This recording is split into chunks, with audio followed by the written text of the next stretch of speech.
இப்போ பனையூர் ஆஃபீஸ் அப்படிங்கிறது ஃபங்க்ஷன் ஆகுதான்னா அங்கே இங்கே முக்கியமான தலைவர்கள் எல்லாம் உங்கள் செக்ரட்டரியில் இருக்கிறவங்க அங்கே போனாதான் என்ன ஸ்டேட்டஸ் கோ இருக்குங்கிறதெல்லாம் ஒரு ஸ்டேல் மெட்டா நிற்குதோங்கிற கேள்வி இருக்குது. மே 10 அப்புறம் பனையூர் அலுவலகத்துக்கு விஜய் எத்தனை முறை போயிருக்காரா? நீங்கள் பனையூருக்கு போகல, அவர் கட்சி வேலையை பார்க்கல அப்படின்ற மாதிரிலாம் பேசுகிறீங்க. நான் என்னென்னா அவங்க ஆட்சியை பிடிச்சதுக்கப்புறம் பனையூர் ஆஃபீஸையே செக்ரட்டரியேட்டுக்கு மாற்றிட்டாங்களோ அப்படின்ற ஒரு சந்தேகத்தை எழுப்புறேன். தாவேகா பொறுத்த வரைக்கும் என்ன பண்ணணும், அது ஒரு ஓப்பன் கேட், யார் வேணாலும் வாங்க அரசியல் பண்ணுங்க. அவங்களை எங்கே அலாக்கேட் பண்ணுறாங்கிறது அவங்களுடைய தீர்மானம், அது போகிறவங்களுக்கும் தெரியும்.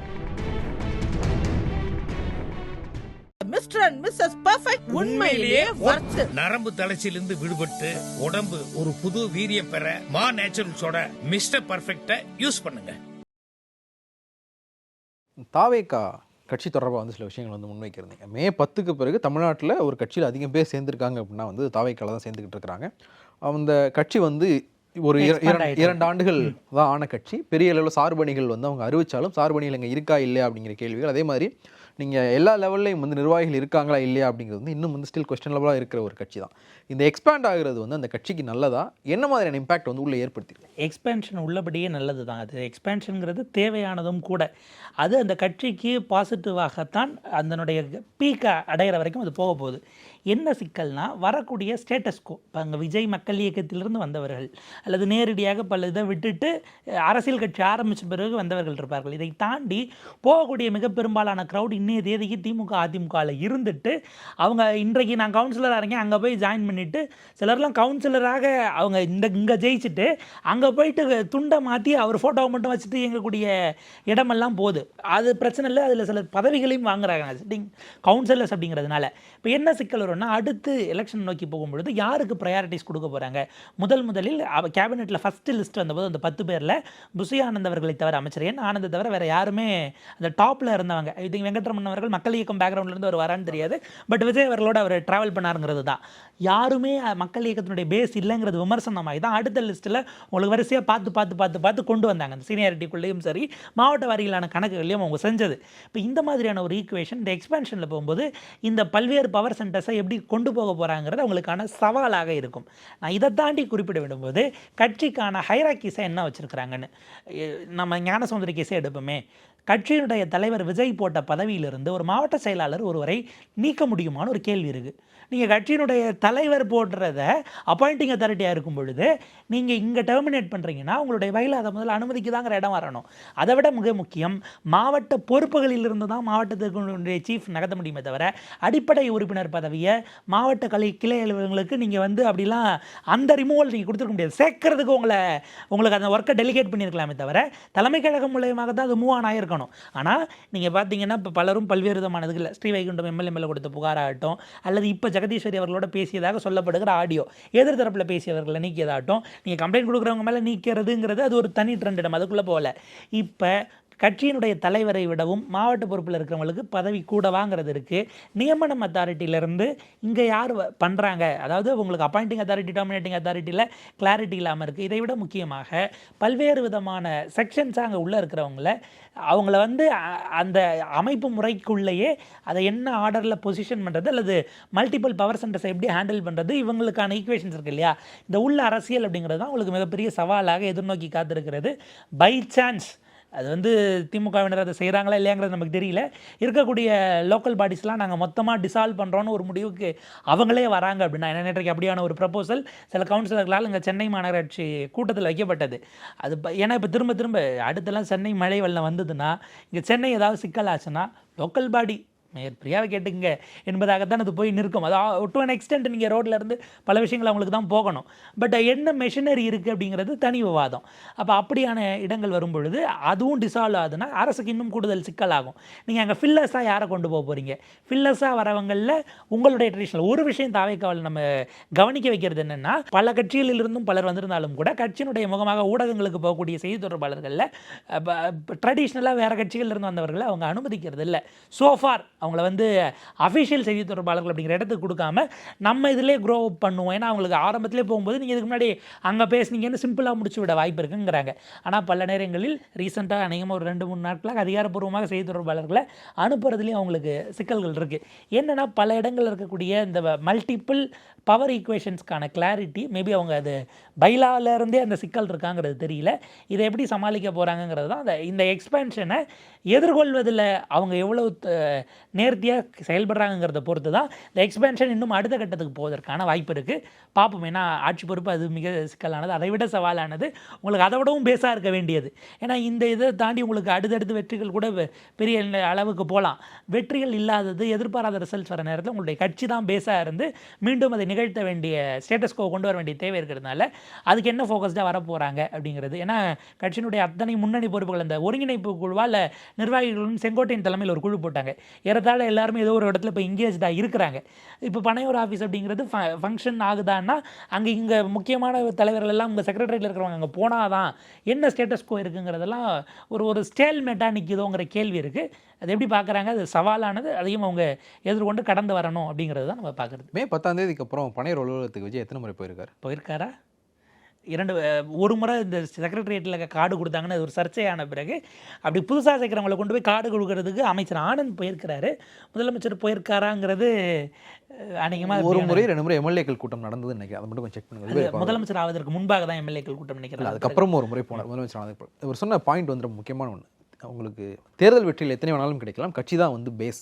பனையூர் அலுவலகம் செயல்படுதா இல்லையா அப்படிங்கிற சந்தேகம் வந்து ஊடகவியலாளர்களுக்கே வந்த அளவுக்கு தான் அந்த கட்சியினுடைய செயல்பாடுகள் இருக்குது. அதே மாதிரி மே 10 பிறகு தமிழ்நாட்டில் ஆல்ரெடி எக்ஸிஸ்டிங்காக இருக்கிற எல்லா கட்சிகளில் இருந்தும் ஈவன் தாவேக்காவோட கூட்டணியில் இருக்கிற கட்சிகளில் இருந்த நிர்வாகிகளையுமே வந்து தாவேக்காவுக்குள்ளே சேர்த்துருக்காங்க.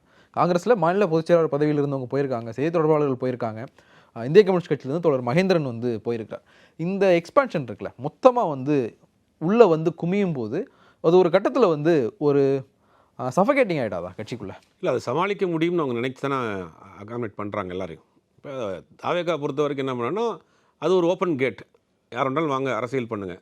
அவங்கள எங்கே அலாக்கேட் பண்ணுறாங்கிறது அவங்களுடைய தீர்மானம். அது போகிறவங்களுக்கும் தெரியும்.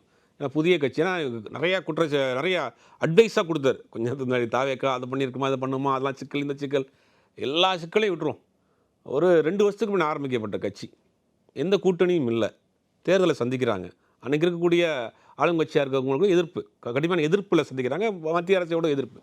எல்லாத்தையும் சமாளித்து தனியாக நின்று எந்தெந்த இடத்துலெல்லாம் நமக்கு வெற்றி வாய்ப்புகள் இருக்குங்கிற ஒரு ஸ்ட்ராட்டஜியை ஃபிக்ஸ் பண்ணி ஜெயிச்சு ஆட்சிக்கு வந்துட்டாங்க, எந்த விதமான பவருமே இல்லாமல்.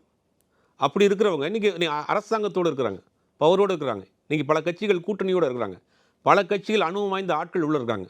அப்படி இருக்கிறப்ப இதை இவங்க ஈஸியாக ஸ்மூத்தாக வெற்றிகரமாக கொண்டு போவாங்கிறது என்னுடைய நம்பிக்கை. ஏன்னா ஒன்றுமே இல்லாமல் நிராயுதபாணியாக இருந்தப்போ ஒரு வெற்றியை பெற்றாங்க. இன்றைக்கி ஆட்சி அதிகாரம் கையில் இருக்குது. அது அவங்களே எதிர்பார்த்த வெற்றியா? இல்லை, எதிர்பார்த்த வெற்றி, எதிர்பார்க்காத வெற்றி. அவங்க ஒரு கோல் ஃபிக்ஸ் பண்ணுறாங்க, சக்ஸஸ் ஆயிடுச்சு. நம்ம வந்து இது 50 வருஷ அரசியல், பாரம்பரிய அரசியல், பழைய வரலாறுகள், புள்ளி எல்லாத்தையும் தூக்கி போட்டு மக்கள் போட்டாங்க.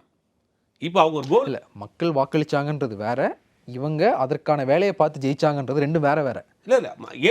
இல்லை, உதாரணத்துக்கு ஊத்தங்கரை எம்எல்ஏவாக இருக்கிறவர் அவர் விஜய் அறிவிச்ச வேட்பாளரே இல்லைன்றதை நீங்கள் சேர்த்து பதில். ரைட், அதெல்லாம் என்ன குறைபாடுகள், சிக்கல், சிரமங்கள் இருந்தால் எண்ட் ஆஃப் த ரிசல்ட் என்னது அதான் பார்க்க வேண்டியதாக இருக்குது. இன்றைக்கி நீங்கள் அதான் ஏற்கனவே சொன்ன மாதிரி அவர்கள் எந்த விதமான அனுபவமும் இல்லாமல், அதிகாரிகளுடைய கோஆப்ரேஷன் இல்லாமல், கட்சிகளுடைய கூட்டணி இல்லாமல், எந்தெந்த இடத்துலலாம் நமக்கு வெற்றி வாய்ப்புகள் இருக்கணும் தேடி கண்டுபிடிச்சி அந்த இடத்துல வேட்பாளரை போட்டு ஜெயிச்சிட்டாங்க. சிட்டியை பொறுத்த வரைக்கும் திமுகவினுடைய கோட்டையாக இருந்த சென்னையில் தாவேக்காவினுடைய முக்கிய நிர்வாகிகள் ஜெயிச்சிருக்கிறாங்க. அப்படிங்கும்போது அதுவே அவங்க சமாளிக்க முடிந்தவர்கள். இன்றைக்கி ஆட்சி அதிகாரம் வந்துருச்சு, கூட்டணி கட்சிகள் இருக்கிறாங்க, பல கட்சியிலேருந்து ஆட்கள் உள்ள வந்துருக்கிறாங்க. அப்படிங்கும்போது இந்த மாதிரி கட்சிக்குள் நடக்கக்கூடிய சிக்கல்கள்லாம் அவங்க ஈஸியாக சரி செய்து அங்கங்கே தேவையான இடங்கள்ல அவங்கள அகாமடேட் பண்ணுவாங்க, ஈஸியாக ஸ்மூத்தாக கொண்டு போயிடுவாங்க தான் நான் நினைக்கிறேன். இப்போது தாவேக்கா ஆட்சி அமைஞ்சதுக்கு பிறகு வேறு கட்சிகளில் இருந்து ஈவன் எம்எல்ஏவாக இருந்தவங்கெல்லாம் வந்து ரிசைன்மெண்ட் போகிறது வந்து அவங்க தாவேக்காவிற்கு சேவை செய்கிறதுக்கோ இல்லை தாவேக்காவை வந்து வளர்க்குறதுக்கோ அவங்க போகல. அவங்க எல்லாருக்குமே வந்து அவங்கவுங்களுக்குன்னு ஒரு கணக்கு இருக்குது, அவங்கவுங்களுக்கான ஒரு வளர்ச்சியை தேடி தான் வந்து உள்ளே போகிறாங்க. இப்போது ஏற்கனவே இங்கே நிறைய தாவேக்கா இப்போ எம்எல்ஏக்களாக இருக்கிறவங்க பலர் வந்து மக்கள் இயக்க பின்னணி இல்லாதவர்கள். உதாரணத்துக்கு ஊத்தங்கரை எம்எல்ஏவை எடுத்துக்கலாம். ஏன்னா ஒரு விஜயை அறிவித்த வேட்பாளர் கிடையாதுன்றதுனால ஒரு உதாரணமாக சொல்கிறேன். இன்னும் தாண்டி போனால் திருநெல்வேலி எம்எல்ஏ யார், கந்தர்வக்கோட்டை எம்எல்ஏ யார் அப்படின்ற விஷயங்கள்லாம் நம்ம கேட்டுக்கிட்டே போகலாம். இங்கே திருவண்ணாமலை மாவட்டத்தில் ஒருத்தர் வந்து முந்தின நாள் நைட்டு தான் கட்சியில் சேர்ந்தார் அப்படின்லாம் வந்து சொன்னாங்க. அதே மாதிரி திருவெரும்பூர் எம்எல்ஏ யாருன்ற கேள்விகள்லாம் வந்து இங்கே எழுப்பப்பட்டுக்கிட்டே இருக்கும். இப்போ அவங்களே உள்ளே இருக்கும்போது இப்போ புதுசாக இவங்கெல்லாம் போகிறாங்கல்ல, இவங்களுக்கு இப்போ அடுத்து வர்ற இவங்க அகாமடேட் பண்ணுற இடம் வந்து உள்ளாட்சிகள் தான். இப்போ நீங்கள் உள்ளாட்சி ஏற்கனவே விஜய் மக்கள் இயக்கமாக இருக்கும்போது உள்ளாட்சிகளை நீங்கள் வந்து களம் கண்டுருக்கிறீங்க. இன்றைக்கி அமைச்சராக இருக்கிற பர்வேஸ் வந்து புதுக்கோட்டையில் மாநகராட்சி கவுன்சிலராக வந்து இருந்தவர். இப்போது இந்த அடுத்து வர்ற உள்ளாட்சி தேர்தலில் யாருக்கு முன்னுரிமை கொடுப்பாங்க? விஜய் மக்கள் இயக்கத்தில் இருந்து தாவேக்காவுக்கு வந்தவங்களுக்கா இல்லை தாவேக்காவுக்கு புதுசாக? கண்டிப்பாக மக்கள் இயக்கத்தில் இருந்தவங்க தான். மக்கள் இயக்கத்தில் இருந்தவங்களுக்கு ஒரு ஒரு நம்பர் ஆஃப் சீட்ஸ், அதுக்கு அடுத்து புதிதாக வந்தவங்களுக்கு, அப்புறம் கூட்டணி கட்சிகளுக்கு அந்த மாதிரி பிரித்து கொடுப்பாங்க. அதெல்லாம் அவங்க உட்கட்சி பிரச்சனை அவங்க பார்த்து முடிவு பண்ண வேண்டியது, வந்தவங்க முடிவு பண்ண வேண்டியது. அவங்க இருக்கிறாங்களா இல்லை சீட் கிடைக்கல வெளியில் போகிறாங்களா அப்படிங்கிறதெல்லாம் உள்ளாட்சி தேர்தலில் தெரியும். அப்போ அவங்க வந்து அதை ஃபிக்ஸ் பண்ணுறாங்க. மக்கள் இயக்கத்தில் இருந்தவர்களுக்கு தான் இன்றைக்கி முன்னுரிமை. மக்கள் இயக்கத்தில் வந்தவங்களுக்கு தான் இன்றைக்கி பல பதவிகளையும் போட்டுட்ருக்காங்க. வாரியங்கள்லாம் அவங்க தான் போட்டுட்ருக்காங்க. நம்ம ரேகாமணியாக இருக்கட்டும், நேற்று சிவான்னு ஒருத்தரை போட்டிருக்காங்க, நம்ம பெரம்பூர் தொகுதியுடைய இன்ச்சு, அவங்களாம் மக்கள் மன்றத்துலேருந்து வந்தவங்க தான். மக்கள் மன்றத்தில் வந்தவங்களுக்கு முன்னுரிமை. அதுக்கடுத்து கட்சி நிர்வாகிகளுக்கு, அடுத்து வந்து கூட்டணி கட்சிகளுக்கு, அப்புறம் வெளியிலேருந்து வந்த கட்சிகளுக்கு அவங்க ஒரு ஆர்டர் வச்சுருப்பாங்க. அந்த ஆர்டர் பிரகாரம் பிரித்து போடுவாங்க. அதில் வந்தவங்க எத்தனை பேர் சர்டிஃபிகேஷனாக இருக்கிறாங்க இல்லை வெளியில் போகிறாங்களா அப்படிங்கிறது அதுக்கு பிறகு தான் தெரியும். இந்த கட்சி அப்படிங்கிற கட்டமைப்பு வந்து தாவேக்கு ஆட்சிக்கு வந்ததற்கு பிறகு கட்சி அப்படிங்கிறது வந்து பெரிய அளவில் கவனம் கொள்ளாமல் போயிட்டாங்க. ஏன்னா ஆட்சிக்கு வந்ததுக்கு பிறகு கட்சியாக அவங்க பண்ணுற ஒரே ஒரு விஷயம் வந்து இந்த சனிக்கிழமை ஈவெண்ட் மட்டும் நடந்துகிட்டு இருக்கு. லாஸ்ட் 2-3 வாரமாக அதுவும் வந்து நடக்கலன்னு நினைக்கிறேன். இதை தாண்டி வந்து ஒரு கட்சி வளர்ச்சியை வந்து நமக்கு ஒரு கட்சின்ற கட்டமைப்பு இல்லாமல் ஜெயிச்சிட்டோம், இதுக்கப்புறமா அந்த கட்டமைப்பு தேவையில்லை அப்படிங்கிற இடத்துக்கு தாவேக்கா நகர்ந்துருச்சா? நீங்கள் வந்து பனையூருக்கு போகல, அவர் கட்சி வேலையை பார்க்கல அப்படின்ற மாதிரிலாம் பேசுகிறீங்க.